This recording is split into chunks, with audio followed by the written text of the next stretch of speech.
This was mayhem. That don't look good. Bloody clueless. Couldn't organise a piss-up in a brewery. You're fouled. You're fired. You're fired. You're fired.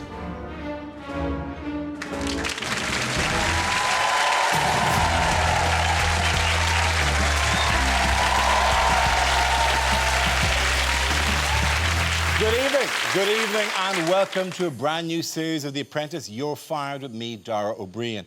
Yes, here we go again, folks. You know the drill. Lord Sugar is searching for a business partner and 16 eager entrepreneurs, unburdened by self-doubt, have begun their battle for his £250,000 investment. For the next 3 months, with the help of unseen footage, we'll be delving deep into the psyche of this crop of candidates and asking the big questions like, what's with that guy's eyebrows? Major question.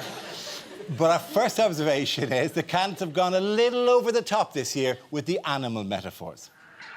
My intelligence is like a machete in the jungle. It's just going to take one swipe. I'm a lion, king of the jungle. Put me in a corner, that is when I'm my most aggressive. I attack. And I'm prepared to fight to the death. I will kill anything in my way. There's no one bigger, no one better, and no one more ferocious than a lion. Cross me at your peril, because I'll bite your head off. I'll watch the competition tear themselves apart, and when they've weakened, then I'll lunge and make my kill.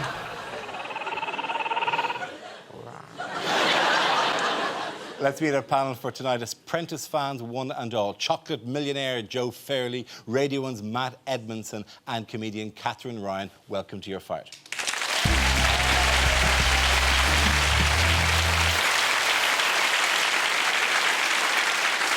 Tonight's task of selling a container of goods led one candidate to jump in quickly, only to end up kicked out.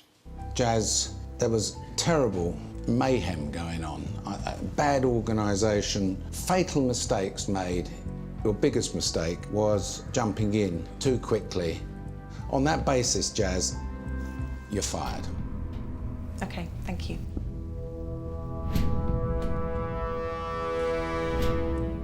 Please welcome Jazz Ampofar.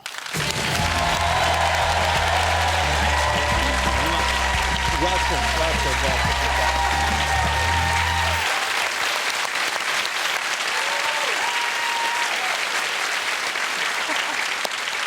Welcome, Jazz. Hello. What's your reaction to that? Disappointed? Oh, I'm gutted. Was I'm totally gutted. It's like £54, something ridiculous. 58. £58. That's like 2 jackets at £35 each. Possibly some cats. If it was like £1 million or something terrible went wrong, but when it's £58, you just feel so unlucky. And how much could you put down to that one guy who spent ages going, I love it, I'll buy it all. I'll fantastic, I'll buy you, I'll buy that guy. Who's this guy, Nick? I'll have him. Here's £57 for him. I know, I'm going to hunt him down, I'll tell you after this. Wait, it was so silly, because we should have just said, can you actually make any decisions, or are you just here to smile? But is that not like slightly insulting if a guy's saying, I want to buy that, I want to buy that? If you lean in like he's a child and go, now, are you allowed to do this? I'm sure you have permission of your mummy or daddy to buy a lot of mugs off us. Well, we should have asked who was looking after him first. Well, before we get into the nitty-gritty of what may have gone wrong, sometimes it can be very difficult to put your finger on that moment when a candidate puts themselves in the firing. But no, for you it was right here. So here's a curveball I'm going to send you right now.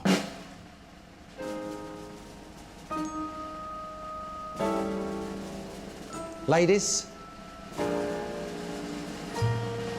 who's going to be the project manager on this task? I am.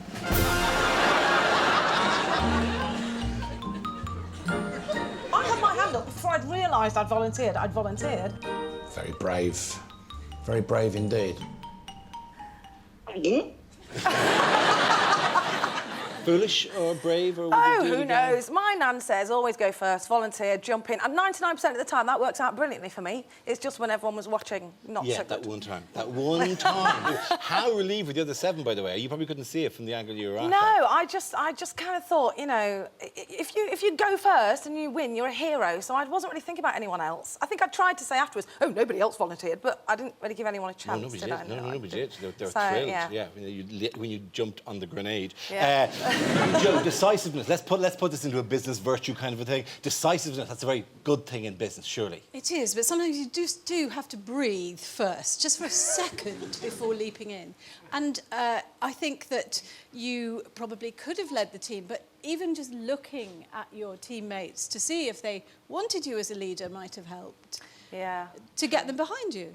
Matt, I mean, traditionally, it is one of those moments where it's poker, essentially, it's being played it's like it's a staring match, most things. Who blinks first? People don't normally go into a staring match going, I'll take it. Yeah, but it is that, like, I mean, tactically, as an experienced viewer of this show, this is a It's a bold move to go in first. Firstly, by the way, Jazz, hello and lucky cat wave. Oh, don't do that. Stop it! Don't all of you do it! Oh, my God.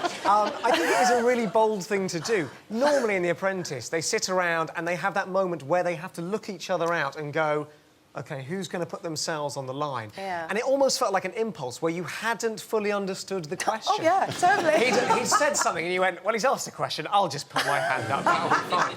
You would be amazing on a fastest finger first quiz show. I would so cruise that, yeah. If the question was who's going to get fired first in The Apprentice, boom, I am. If that was the Grand National, they'd have had to restart it. That's true, yeah. No, you were wise not to look each other out. You know, you have a fresh look. You're the only one of the girls who's not had her makeup done on Take Me Out. Absolutely. And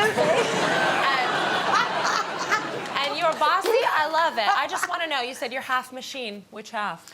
It's the left. It's the left. To be honest with you, which machine? At times I was wondering, but it's not a GPS, toaster maybe. But we saw that in the show. We didn't see this one. They didn't broadcast this description of yourself because it was a little bit baffling. I'm the Brad Pitt of the teacher training industry. That makes total sense. It's totally not. No, seriously. They were like, because I train phonics and I train teachers to teach children to read and write, very passionate about that. There's like 5 people that do what I do. So even if I'm 5th of 5, that's basically an A-lister, isn't it? That's basically Brad Pitt. That was my reasoning. Yeah, totally makes sense. I thought it was because the first rule of teacher training is you don't talk about teacher training. And there's that, yeah. They haven't taken that plunge, though, Jazz, and then there was no turning back. Yeah. You started off as if this was like the start of a netball match, you know. OK, girls, let's get our act together. Hey, well done on the name. Why did you go to Chinatown at 9 o'clock in the morning? Everything in Chinatown looks closed. Look, was it a Chinese holiday? Do you not know that the Lucky Cats are in every single Chinese restaurant in the country? Girls are feeling positive. Come on. You had a long conversation with Italian Robert, didn't you? How many would you think you would like to take? I have no idea, all of them. The first rule of selling to the trade is make sure you're not talking to the cleaning lady. And now we have to call my boss. All these kind of motivational words all add up to jack shit. Yeah. So have you worked with adults that often before? One adult once. Really? Very childish. And do they respond very well? No, I mean, my husband says I do talk to him like he's a 5-year-old sometimes. But then he does behave like that, to be fair. Justified. I can't believe you justified it. You're supposed to go... No, he'll kill me. He'll kill me. Jo, upbeat or hard-bitten cynicism, which works better? Oh, I'm all for, you know, great inspirational words, and I've got them pinned up all over my office, etc. But what you were really missing was any strategy. And again, the same way you didn't breathe, you should have spent 10 minutes with those girls, sitting down, probably put a lucky cat on the side to give you luck, and worked out where you were going to go. I did have, in my own, I did have a strategy. It just wasn't very good. I did have one. The strategy was being very enthusiastic about it. Yeah, we'll get to another shop. I mean, the cats. To be fair about the cats, though, where else would you go with a load of China? Chinese I mean, I don't know. Who buys China a casino? Strategically, China would have been a poor choice. Right? She has not learned. It's very high pressure. Yeah, it is. But the casino was just... I was so envious when I heard the boys... I think what a stroke of genius. I feel sympathy for you, Jazz, because I definitely would have done exactly the same thing. Maybe not at 9 a.m.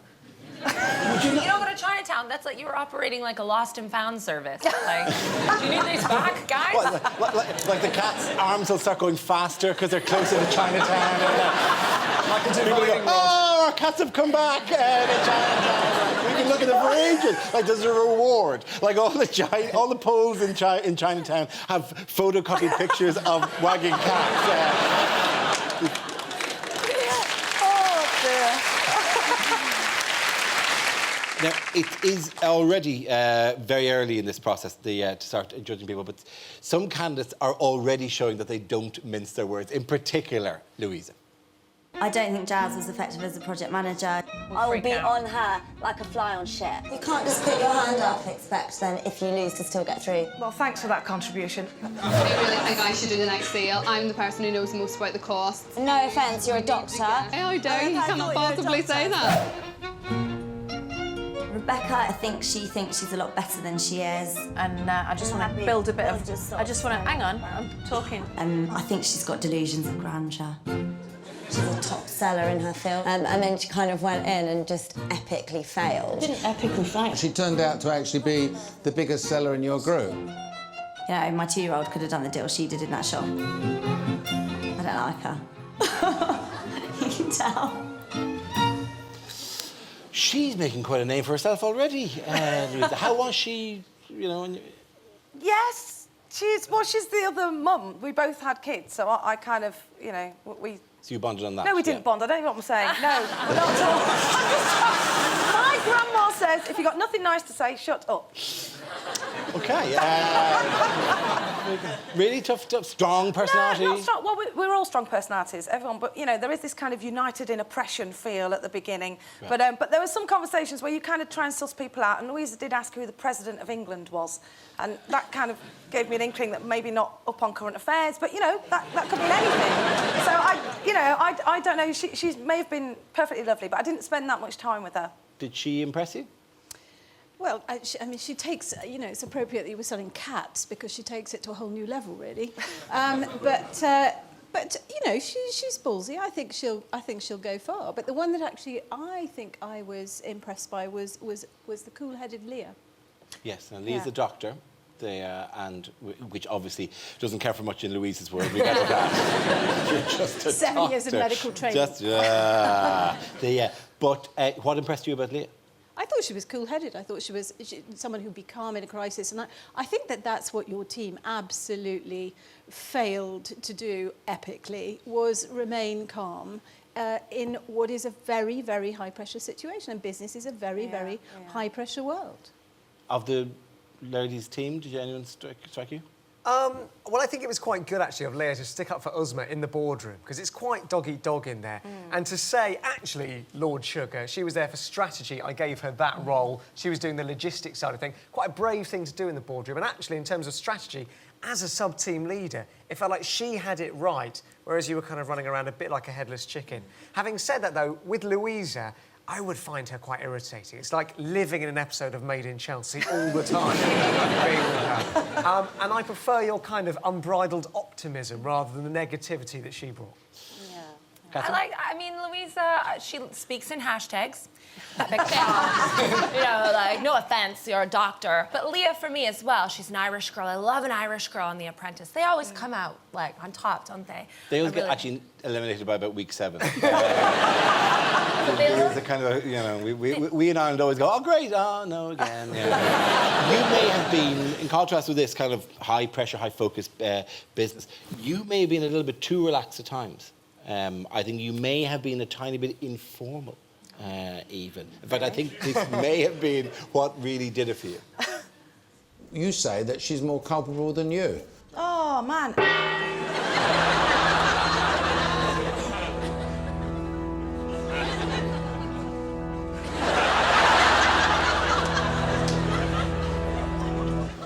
I'm not a man, I'm Lord Sugar, OK? I'm so sorry.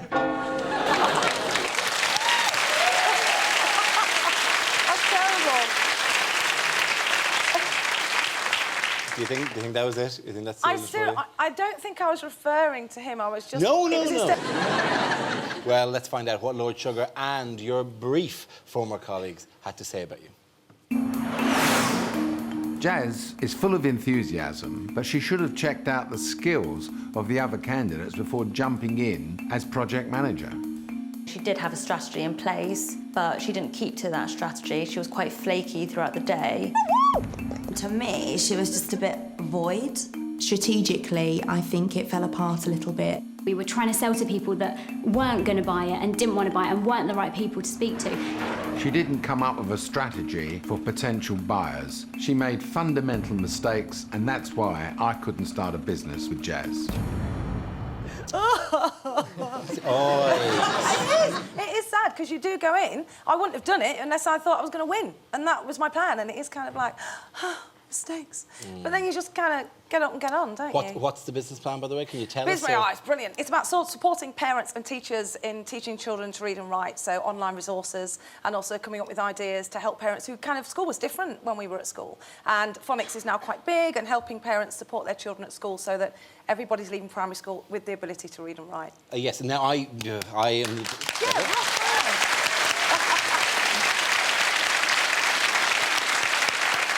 And for those who haven't had the thrill of going through this already, phonics is... Phonics is the letters and sounds, so rather than saying, like, cat is C-A-T, it will be cat. One of the things that parents and adults do is they put this on the end of all the sounds. So it's k and f and l, and they don't make that sound in words. If in fish, F says f, it doesn't say f, but we're always adding this and it's confusing when you're trying to... Is your total, like, testing of parents Tom Jones? Is that the only person... That's my entire group. No, Tom. It's...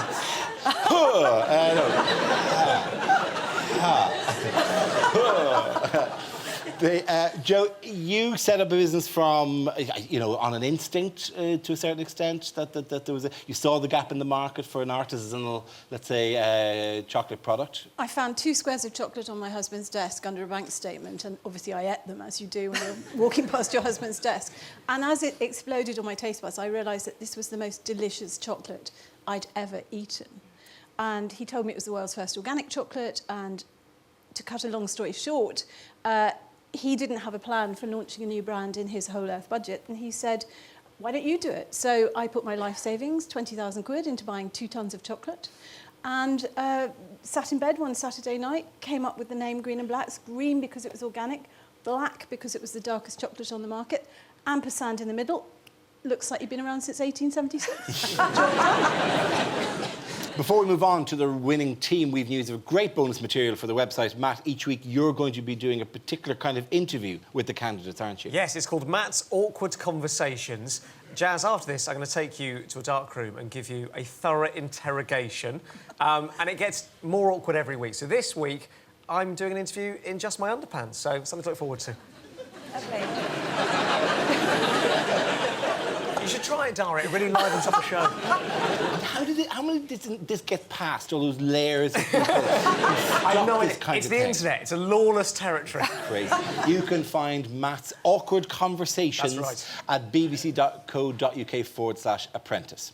Katherine, you did actually apply to go on the show, I know that. We just want to thank you because, you know, you submitted a tape, and I know it's kind of inappropriate to sometimes show these things without your permission, but this is the tape that Katherine did for us to pitch herself for the show.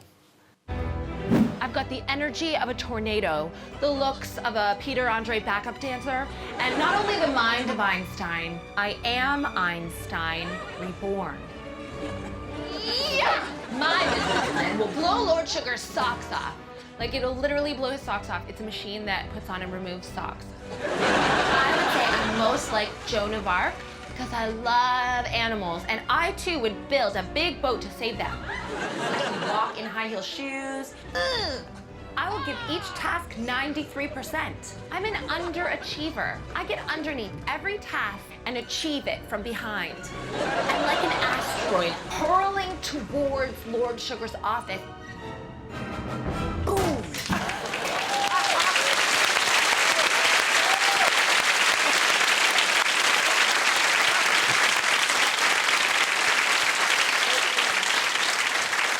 It's genuinely remarkable you didn't make the cut. Giving 93%. You can't give 100. You need 7% for breathing and living. OK, let's move on to the winning team. For the boys, it was the sophisticated Jason who took the mantle of PM. Some people might come to this process with a game plan I just feel my effortless superiority will take me all the way. Guys, quieten down. Guys, there are... Guys, people, we have... People, quiet. People, Neil, stop. Neil. It's trade, but then it's these markets, it's all these Exactly, kind but of it's all things. selling... Fine. Guys. In the right See, but is it the volume? Let's look at what we can sell. So, thoughts to yourselves. Thoughts to yourselves. Did it exude an enormous amount of power in that kind of situation? No, I did actually think that they were never going to leave the dock, actually. But what they did do is they did spend some time strategising. Yeah. Jason's my favourite. I think he's brilliant. I'm slightly obsessed, mesmerised. Like, it's a great year for eyebrows on The Apprentice. Or in his case, eyebrow. I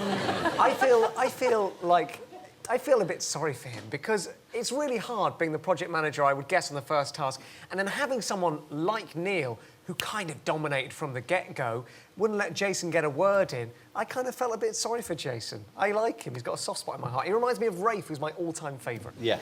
Katherine, what do you think? He could be a little bit too highbrow. And if there's something that a UK audience loves, it's effortless superiority. He'll do great. Naturally defer to the bookish learned type. One of the joys of watching The Apprentice is shouting, "Shut up!" when somebody won't stop digging. Usually, however, they're already in the hole. You have a good rest, and I'll see you on the next... Can I just take this point and say I've taken on board your comments, and it is going to change.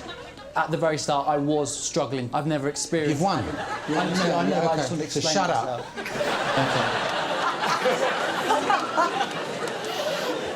Are we already loving Tim? We're loving Tim already.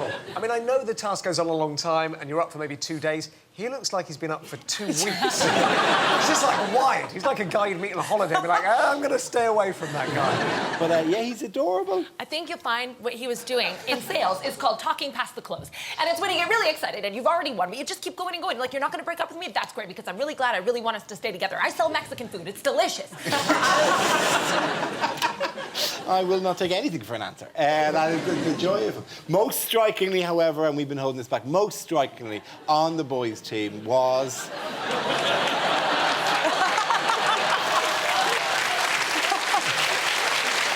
Has anyone ever said you look like anyone? I sometimes get Freddie Mercury. Dracula? Dracula. Thank you.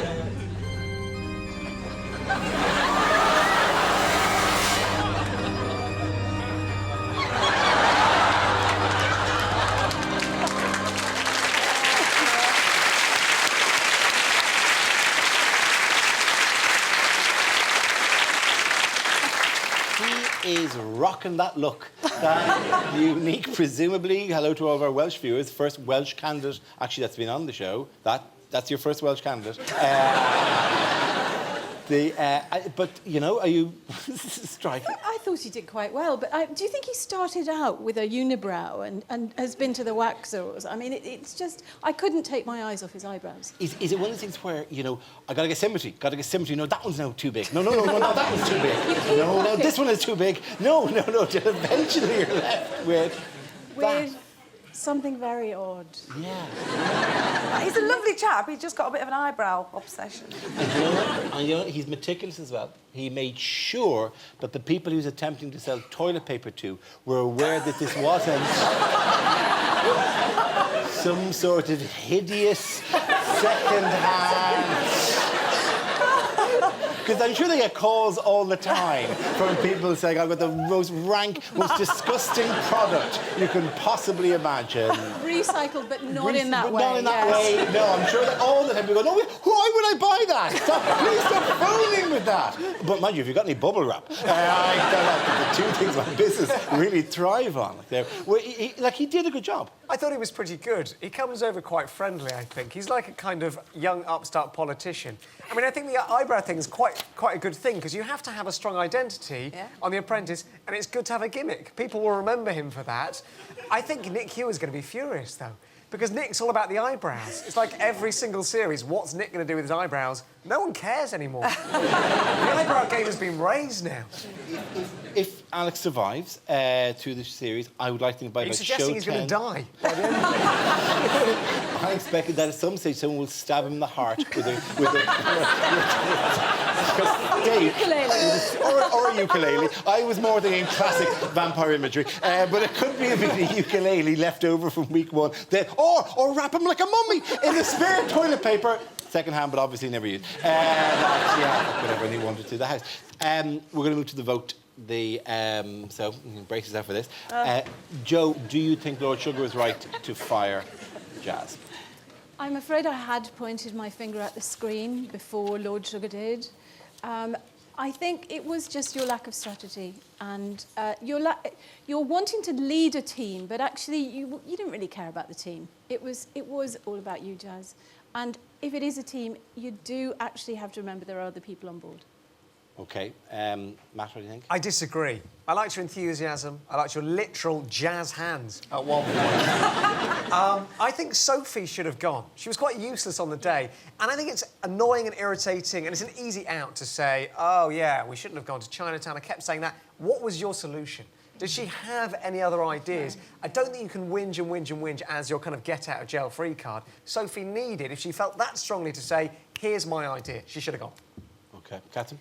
I thought Uzma was out until she pulled out the Tulisa lyrics. I'm not a logistics girl, I am a businesswoman. And then I knew it had to be you, but Uzma would have been my vote. Wow, so we split 3 ways on that. You get 2 choices in this. If you agree with Lord Sugar, hold up fired. If you disagree, hold up hired. I think I'm going to go fired on that. I'll survive. Bounce back on this.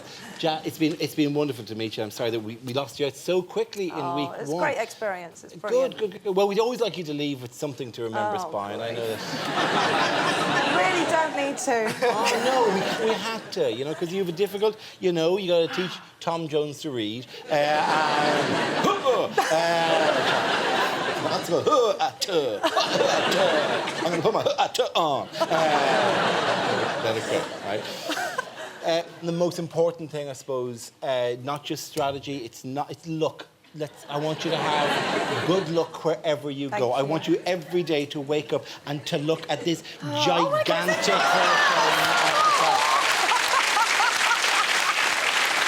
like the biggest one. It's the biggest one we could find. And you know, listen, they get quite messy, so we put some litter in as well. We have loads of that lying around. I'm going to call it Dara. So, yeah, thank you. Please do. We'll sit him on that. There Come you on, go. Dara. Yeah, there we go.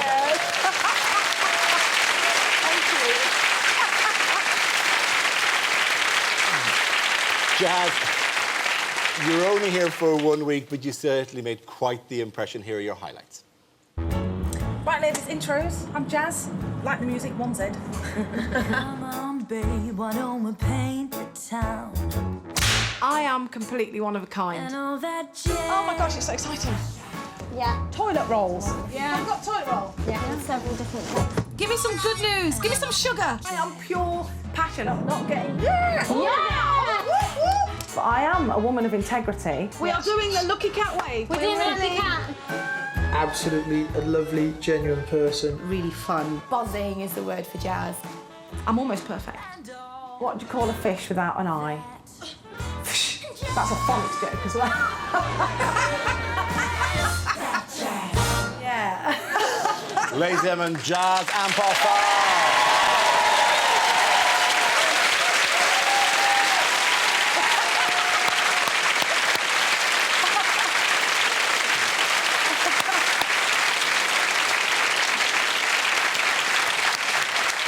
That's it for tonight. Thanks to all of my guests. Jazz will be on BBC Breakfast tomorrow morning, and if you want more, go to our website at bbc.co.uk/apprentice for Matt's awkward candidate interview and audition clips as well. Tomorrow night, the candidates have to show they've got bottle, and then they've got to sell the bottle. Your task today is selling beer. Is that going to sting my mouth? You make a mess. It is not rocket science. Who's the sub-leader? OK, we'll lead them. Alex disgraced you. He was swearing at me. What was he pleb? Couldn't organise a piss-up in a brewery. My brain's confused. Oh, dear. This was a disaster. This guy has not got a clue. You want to going to prove that you're an amateur? The most intolerable, moronic people I have come across in a long time. Remember, it's an Apprentice feast this week with 2 shows to savour, so we'll see you tomorrow at the same time. Good night.